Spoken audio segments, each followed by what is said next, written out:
ছোট ছোট উদ্যোক্তা, যেমন আমি নামে মেনশন করে দিই যে বাটা অনেক বছর এদের সাথে আমি ব্যবসা করছি, 10 বছর, কারোর সাথে 15 বছর, কারোর সাথে 20 বছর এদের সাথে আমি ব্যবসা করছি। আমি চাচ্ছি যে ওরা নিজেরা আসে, শোরুম চালাক। আর আমাদের এখানে আরেকটা প্রবলেম আছে, যেমন ওরা ফ্যাক্টরি থেকে একটা মাল দেয় আমাদেরকে, সেই মালটা ওরা একটা প্রফিট করে, আবার আমরা একটা প্রফিট করি। এই দুইটা প্রফিট একসাথে করে তখন কাস্টমারের বাসায় মালটা যায়। আর আমি চাইছিলাম যে না, ওরা ডাইরেক্ট ফ্যাক্টরি থেকে ওদের শোরুমে আসুক, একটাই ব্যবসা করে ওরা কাস্টমারের বাসায় দেয়। তারপরে আমি যখন শোরুম বানালাম, যাদের সাথে আমি বিজনেস করি তাদেরকে বললাম যে তোমরা এখন আসতে পারো। তবে ওদেরকে ছোট করে বলি না, আমি অনেকেই আছেন এখানে যাদের স্বপ্ন ছিল একটা শোরুম করা।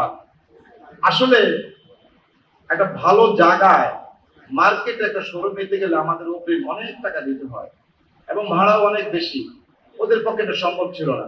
তাও ওদেরকে আমি একটা একটা করে যেখান থেকে যাকে যতটুকু পারছি আমি, যেমন এই মুহূর্তে না হলে, যেমন শাহাদাত নামে একজন আছে আমার সামনে বসা এখন, যেমন ও একটা শোরুমের মালিক হওয়ার জন্য দুঃস্বপ্ন ছিল, মোটামুটি এখানে পাইছে। আরো আছে শাহাদাতের ফার্নিচার নাম এসএম ফার্নিচার, আরো আছে মিন্টু আমার সামনে পড়ে, ওয়ার্ল্ড ফার্নিচার, এভাবে আরো আছে, রাজু নামে একজন আছে, আরো আছে।